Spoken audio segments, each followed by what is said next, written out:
प्यारे बच्चों, अब जो हम पढ़ रहे हैं वो है इकोनॉमिक्स। इकोनॉमिक्स के अंदर दो बुक होती है 11वीं बच्चों की, एक होती है स्टैटिक्स और एक होता है माइक्रो। तो हम स्टैटिक्स का फर्स्ट चैप्टर तो पहले से पढ़ चुके हैं, अब पढ़ रहे हैं स्टैटिक्स का चैप्टर नंबर 2। चैप्टर नंबर 2 जो है वो है collection of data. Collection of data मतलब डाटा को हम इकट्ठा करेंगे, उस इकट्ठा के क्या क्या प्रोसेस होते हैं इसके बारे में पढ़ेंगे। कलेक्शन ऑफ डाटा, डाटा को इकट्ठा करना। देखिए, डाटा को इकट्ठा करने के लिए हमारे पास दो सोर्स होते हैं, एक होता है बेटा प्राइमरी सोर्स, एक होता है सेकेंडरी सोर्स, प्राथमिकता और द्वितीय। प्राइमरी सोर्स क्या होता है? प्राइमरी सोर्स होता है फर्स्ट हैंड डाटा, मतलब डाटा कैसा जी? ओरिजिनल है, डाटा की ओरिजिनलिटी है, डाटा पहले से यूज नहीं है।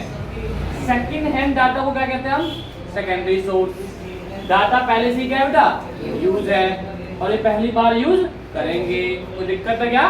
तो फर्स्ट हैंड डाटा को हम क्या कहते हैं? प्राइमरी सोर्स ऑफ डाटा, और सेकंड हैंड डाटा को क्या होता है? Secondary source of data. ठीक है, उतार लो सर।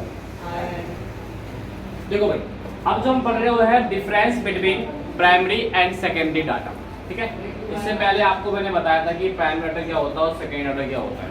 कोई डाउट तो नहीं है उसमें? डाउट है क्या? नहीं है ना? ठीक है, अब देखो डिफरेंस क्या होता है। डिफरेंस इन ओरिजिनलिटी मतलब कि ओरिजिनल डाटा कौन सा होगा? प्राइमरी डाटा कैसा होगा जी? बोलो बोलो। ओरिजिनल। और सेकेंडरी डाटा क्या होगा? Difference in objective. जब डाटा इकट्ठा करोगे तो आप डाटा इकट्ठा क्यों करते हैं? कोई ऑब्जेक्टिव होगा, या फिर दिमाग में पागलपन है, गए डाटा को इकट्ठा करना चालू करा, ऐसा तो नहीं होगा ना भाई। ऑब्जेक्टिव हो। प्राइमरी डाटा का एक, अगर डाटा प्राइमरी डाटा है तो स्पेसिफाई क्या होगा? एक ऑब्जेक्टिव होगा। और सेकेंडरी डाटा में क्या होता है कि ऑलरेडी पहले से यूज हुआ होता है, तो इसको बोलते हैं अदर ऑब्जेक्टिव या some other purpose already use. कोई स्पेसिफाई ऑब्जेक्टिव नहीं होता। जब स्पेसिफाई ऑब्जेक्टिव होता है तो उस टाइम में हम प्राइमरी डाटा को इकट्ठा करते हैं। समझ में आया नहीं आया? कोई दिक्कत तो नहीं है ना?